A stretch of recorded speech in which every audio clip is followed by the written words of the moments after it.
The moment the lawyer uttered the words, "I declare this to be my last will and testament," the entire room fell into an eerie silence. The only sound that followed was the rustling of paper as he began reading through the document. First came the announcement that the house, the very home that had been the heart of our family for generations, would be left to Grandma. Along with it, a substantial sum had been set aside for her care and maintenance, ensuring she would never have to worry about financial security. Then came the part that made Helen's face flush red with anger. "To my granddaughter Nova Walker," the lawyer continued, "I leave my newly constructed research laboratory facility, located at 1550 Pine Street. It is fully equipped and ready for her work, with all necessary permits and paperwork already processed and finalized." I sat frozen in my chair, my breath caught in my throat. Grandpa had built me a lab, a state-of-the-art research facility, my very own space to pursue the work I had always dreamed of. "The remainder of my estate," the lawyer, Mr. William, continued, "is to be divided equally between my granddaughters, Nova and Helen Walker." The tension in the room crackled like a live wire. Helen abruptly pushed her chair back and shot to her feet, her face contorted with fury. She looked as if she were about to unleash a storm of protests, but before she could speak, Grandma raised a hand, silencing her. "There's more," she said, pulling a letter from her handbag. "Your grandfather wanted this to be read as well." My stomach twisted as she unfolded the letter. A flood of memories surged through me. Memories of Grandpa, of all the times we had spent together, of his unwavering belief in me. "Where should we put this one, Grandpa?" he would ask each time I came home with another trophy or diploma. "In the box with the others," I'd reply, carefully placing my awards into a special cardboard box under my bed. I never displayed them, not because I wasn't proud, but because I didn't want to appear boastful. Mostly, though, it was because I knew my success made my parents uncomfortable. Helen, of course, had her own take on it. "Nobody likes a know-it-all," she would sneer. Yet that never stopped her from asking for my help with her science homework, or, better yet, just copying my answers outright. "Helen, that's cheating," I had protested once, watching her copy my work without a second thought. "Nova, help your sister right now." Mom's voice had that sharp, commanding tone that left no room for argument. Family helps family. And just like that, I'd end up doing Helen's homework, feeling like a fraud but too afraid to stand up to my parents. It became a pattern, a predictable, exhausting cycle. Helen would demand, my parents would insist, and I would comply. I hated it, but what choice did I have? Sometimes I would overhear my parents talking about me when they thought I wasn't listening. Their hushed voices would drift up the stairs to my room, where I would be tinkering with my chemistry set or poring over the latest scientific research. "I just don't understand where she gets it from," Mom would say, exasperation lacing her words. "No one in our family is like this." "Maybe she was switched at birth," Dad would joke, chuckling, but there was always an undercurrent of something else in his voice, something that cut deeper than he realized. A seriousness beneath the laughter, as if he truly didn't understand me at all. One evening, after I had won yet another science competition, I overheard a conversation that shattered something inside me. Dad was speaking to Helen in his study, his voice calm but firm. "Your grades have been slipping," he said. "It's not fair that she's so smart," Helen whined, frustration evident in her tone. Dad sighed, his voice softening. "Listen, sweetheart, we need to focus on you. Nova, well, she'll be fine on her own." I pressed my back against the wall outside his study, my hands clenched into fists. My chest ached with the weight of their words. They thought they were justifying their neglect with twisted logic, as if being capable somehow meant I didn't need love or support. At school, I was the odd one out, the girl who spent her lunch breaks in the laboratory instead of the cafeteria. Sure, my classmates came to me when they needed help with their science homework, but real friendships? Those were rare. The only people who truly understood me were Grandma and Grandpa. They were my safe haven, the only ones who saw me for who I really was.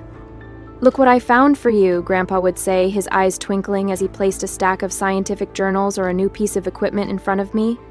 "I thought this might interest you." Despite their unwavering support, the void left by my parents' indifference felt vast and unfillable. At school events, I would watch as other families gathered, parents beaming with pride, siblings cheering each other on. The sight always left a deep, aching loneliness in my chest. Then, everything changed.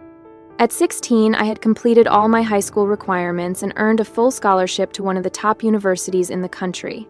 I was graduating early. The day I left for university felt like my first real breath of fresh air. The campus was alive with energy, a place brimming with people who shared my passion, my drive. For the first time, I wasn't the odd one out. In my advanced chemistry class, I met Sarah and Michael, two people who got just as excited about molecular structures as I did. For the first time, I had found my place. And now, sitting in that room, listening to Grandpa's final words, I realized something profound. He had always believed in me, even when no one else had. And no matter what Helen or my parents thought, I was finally free to carve my own path. It happened during one of my routine calls home. I was in the middle of my second semester, knee-deep in my research project, when something in Mom's voice made me pause. "And with your father's condition getting worse," she was saying, probably to Dad, assuming I was on mute. My breath hitched. "What about Grandpa?" I interrupted, my heart suddenly racing. "Mom, what's wrong with him?" There was a pause. Too long, too deliberate. "Oh, Nova," she finally said, her tone shifting unnaturally. "I didn't realize you were still on the line. It's nothing serious, just a minor health issue. He's already recovering." I wasn't convinced. "I'm coming home," I said immediately, my mind already calculating the fastest way to get there. "I can be there by tomorrow morning." No. "Don't be ridiculous," Mom snapped, her voice sharpening. "You need to focus on your studies. Helen is helping them out, everything's under control." Something about her tone felt off. My instinct screamed that she wasn't telling me the whole truth, but I tried to convince myself I was overthinking it. Still, unease gnawed at me. As soon as I ended the call, I dialed Grandma. "Oh, yes, dear," Grandma said, but her voice lacked its usual warmth. "Helen's been such a help. She comes by often to check on your grandfather." Helen? The same sister who always complained that visiting our grandparents was boring? Something didn't add up. 2 weeks later, I stood at my grandparents' familiar front door, my heart pounding. I expected Grandma's warm hug, her comforting presence. Instead, I found Helen blocking the doorway, her expression a mask of feigned surprise. "What are you doing here?" she asked, her voice unnaturally casual. "I came to see Grandpa and Grandma. How is he?" Helen hesitated, too long, too obviously. "No one's home," she said quickly, her words rushed. I frowned. "Grandpa's sick. Where would they go?" "I don't know, Nova. Just go away," she snapped, attempting to shut the door in my face. "Wait." I stuck my foot in the doorway. "Let me come in and wait for them." Helen's face twisted in irritation. "No one's home," she shouted, shoving the door hard against my foot. "God, you're so annoying. Just leave." Confused and hurt, I backed away. Something was very wrong. I could feel it in my bones. I pulled out my phone and called Grandma. The call went straight to voicemail. That wasn't like her at all. Grandma always kept her phone on for me. Always. Panic clawed at my chest. If she wasn't answering, if Helen was lying, what was really going on? With nowhere else to turn, I headed straight to my parents' house. Maybe they had answers. The moment I walked into the kitchen, both of them turned to look at me, startled. Dad didn't even bother to hide his annoyance. "What are you doing home?" he asked, his voice clipped. "I came to see Grandpa and Grandma," I said, struggling to keep my voice steady.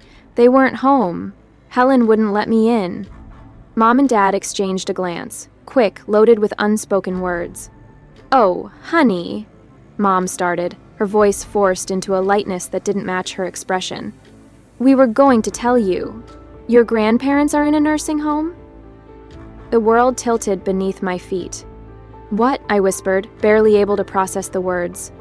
"Why didn't anyone tell me?" Dad responded smoothly, his tone devoid of any real emotion. "It was a quick decision. They needed specialized care. It's better this way." "Which nursing home?" I demanded, my voice rising in panic. "I want to visit them." Mom's expression faltered. "They're under quarantine right now," she said quickly. Too quickly. "No visitors allowed. Maybe next." I didn't let her finish. Something was wrong. Something was terribly, terribly wrong, and I was going to find out what. Every fiber of my being wanted to press further, to demand an explanation, but something about their calm, practiced responses made me feel like I was slamming into an impenetrable wall. No matter how much I questioned, I was met with the same unwavering front. Eventually, I returned to university, but my mind refused to let go of that afternoon. I couldn't stop thinking about Helen's hostile expression, my parents' unnervingly smooth answers, and, most of all, that closed door, the one I wasn't allowed to step through. Then came the call. It was a Tuesday morning, and I was in the middle of an experiment. The hum of the fluorescent lights above me seemed louder than usual, an ominous backdrop to the moment my phone screen lit up with Mom's number. My heartbeat quickened. Something about the timing felt wrong. "Nova," Mom said. Her voice was flat, devoid of any real emotion. "Your grandfather passed away last night." The test tube in my hand slipped through my fingers, shattering against the tiled floor. The sound ricocheted through the lab like a gunshot, piercing the stunned silence that followed. "What?" My voice barely rose above a whisper, fragile and disbelieving. "When's the funeral?" I forced myself to ask, even though I already dreaded the answer. "Thursday at 2 p.m., she replied, her tone oddly detached, almost rehearsed. "Don't be late." Something about the way she said it sent a chill through me.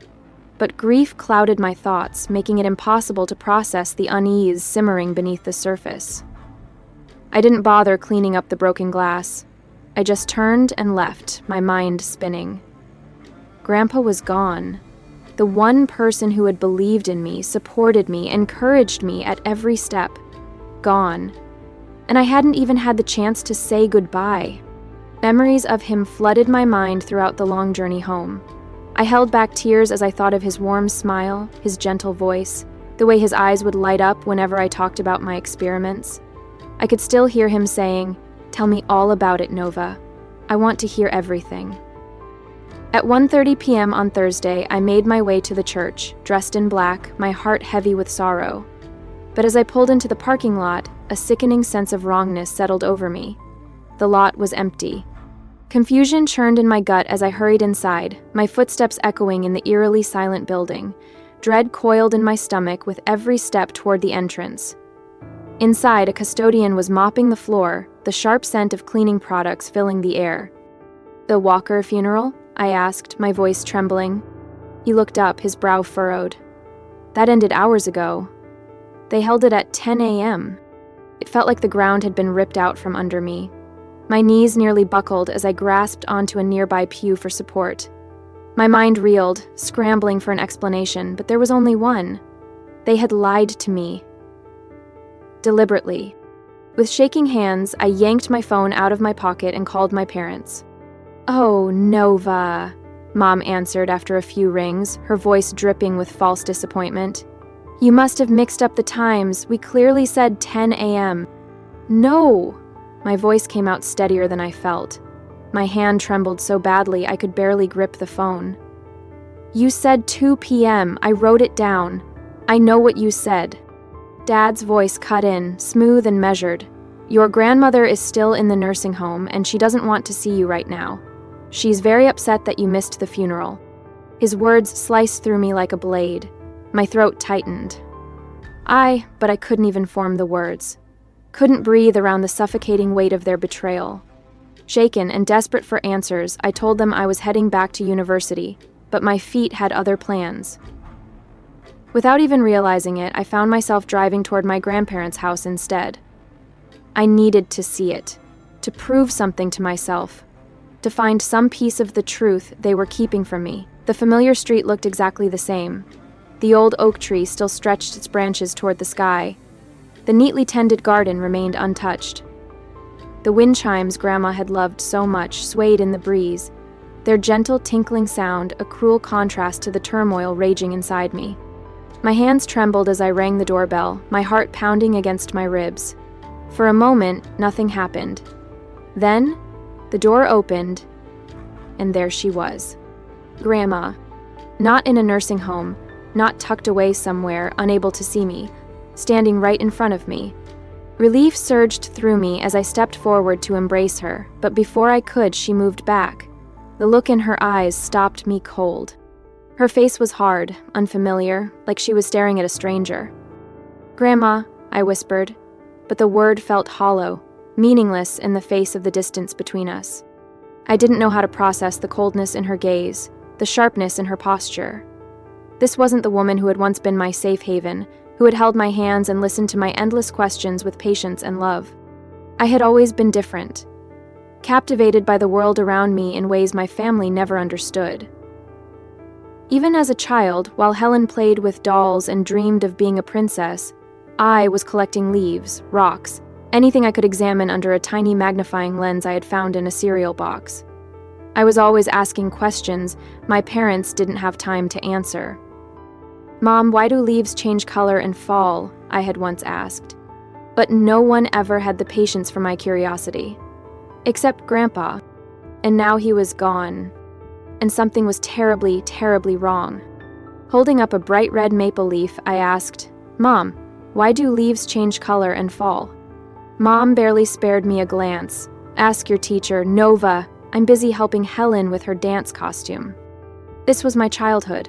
A constant stream of questions about science, the environment, and the world around me, all met with dismissive answers.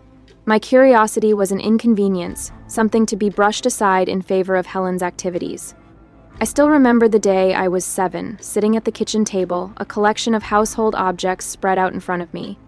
I was experimenting, utterly fascinated by the reaction of baking soda when mixed with different liquids. The fizzing, the bubbling, it was like magic to me. "What in heaven's name are you doing?" Mom's sharp voice shattered my concentration. I beamed, holding up my latest discovery. "Observe this," I said proudly, pointing to the fizzing mixture. "Now, clean it up," she snapped. "I need the kitchen spotless. Helen's friends are coming over for her birthday party." Helen's birthday parties were extravagant affairs. Dozens of guests, life-sized cartoon characters, a never-ending stream of entertainment. In stark contrast, mine were small, quiet gatherings, just my grandparents and a plain cake. I never complained, but the difference was glaring. "Here's your birthday present, sweetheart," Dad would say every year, handing me yet another copy of a scientific encyclopedia.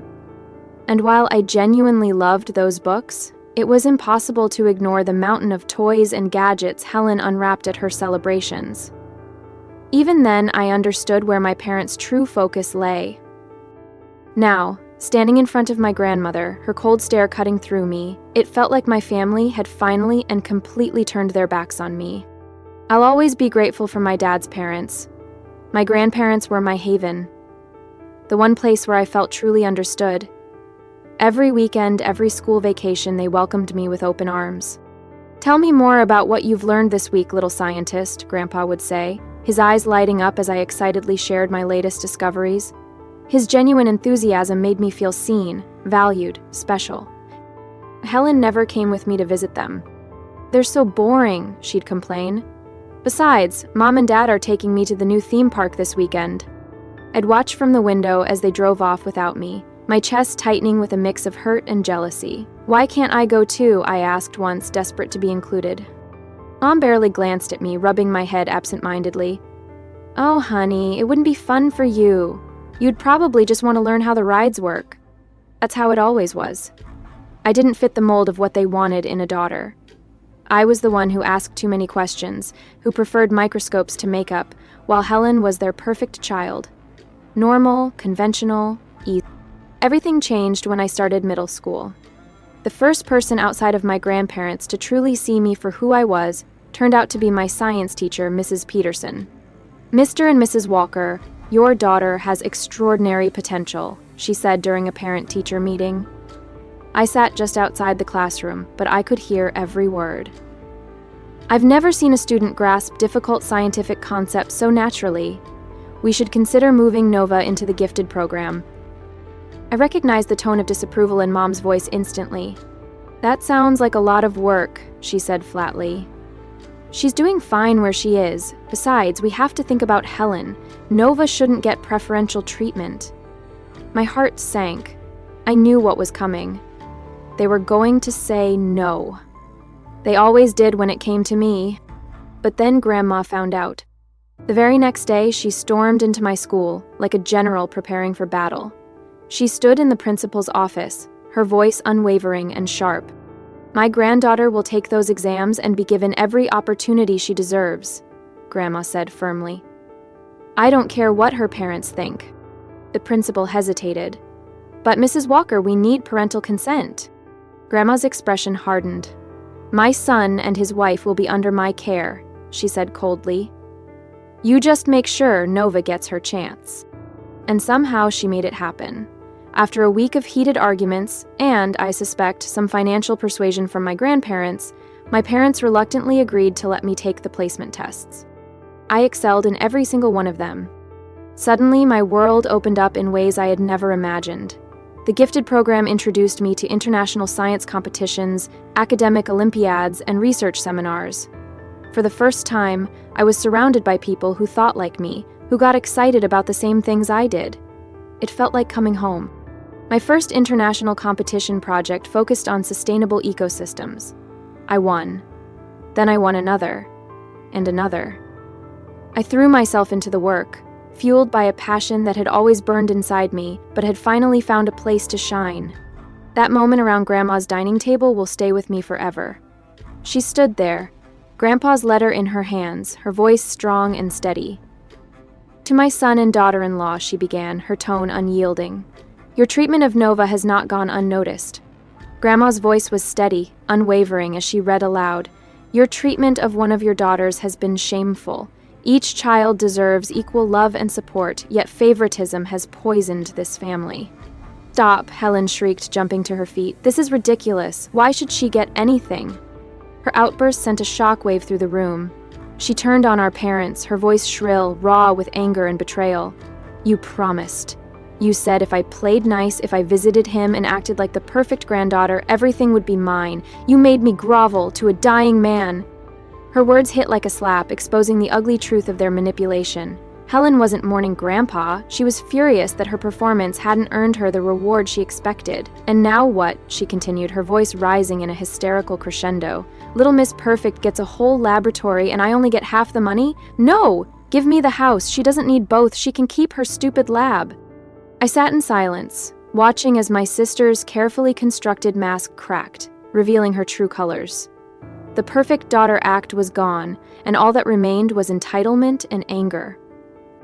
Mom finally broke the tense silence. "Nova, you heard your sister. Be reasonable. Do you know how much we've invested in your education? All those science camps, competitions?" I almost laughed at the absurdity of it. "You didn't pay for any of that," I said quietly. "Grandma and Grandpa did." "That's not the point," Mom snapped. "Family means sacrifice. If you want to honor your grandfather's memory, you'll sign over your share to Helen. She needs it more than you do." "Honor his memory?" Grandma's voice cut through the room like a whip. She stood up, Grandpa's letter still clenched in her hands. "Let me remind you exactly what Thomas had to say about this family's idea of sacrifice." She read on, her voice unwavering. "To my son and his wife. Your blatant favoritism has created poison in this family. Your treatment of Nova has been nothing short of emotional abuse while you've turned Helen into an entitled, spoiled—" "How dare you?" Helen shrieked. "No, how dare you?" Grandma thundered back, her voice shaking with emotion. "You deceived and manipulated a dying man, and now you have the gall to talk about sacrifice and family?" Grandma stormed to the door and threw it open. "Leave.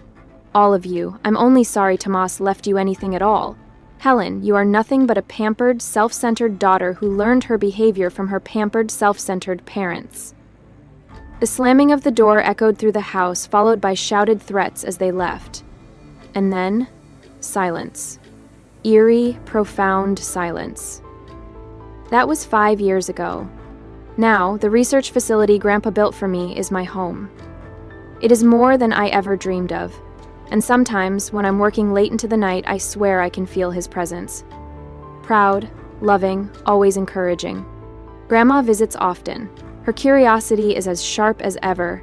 She loves asking about my latest projects, and she's even started taking community college science courses, claiming they help her understand my work better. But I think she just wants to share in the excitement Grandpa and I always had. As for Helen and my parents, I haven't spoken to them since that day.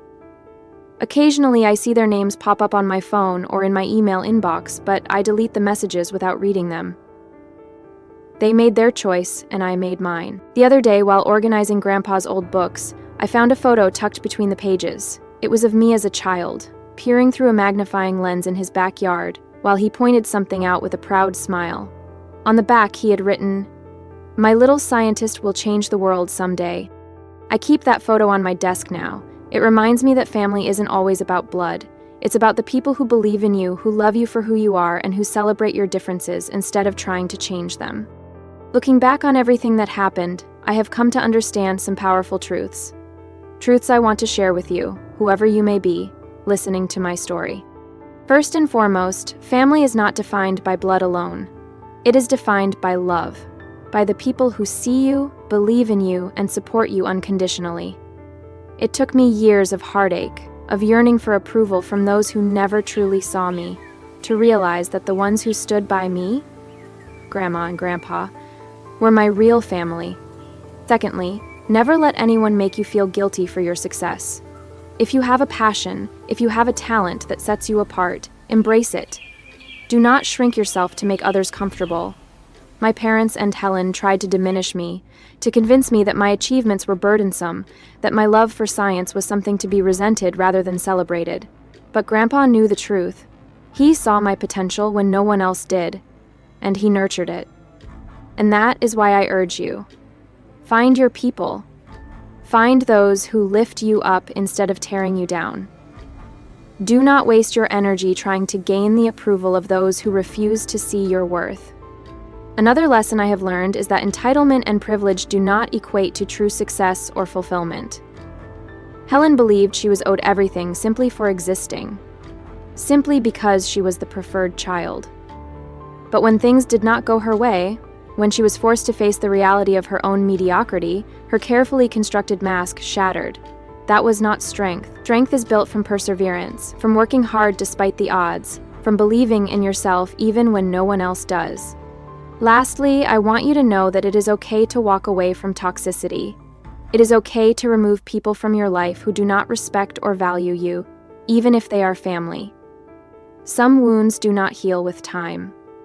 Some betrayals run too deep. And while forgiveness is a personal choice, sometimes the best thing you can do for yourself is to move forward, to build a life where you are truly free. I keep Grandpa's note on my desk. My little scientist will change the world someday. And I hope that, in my own way, I am living up to his words. I hope that I am proving him right. So if you are listening to this, if you have ever felt unseen, unheard, or unappreciated, know this: you are enough. You are worthy. And no matter how many people try to diminish your light, never ever let them put it out.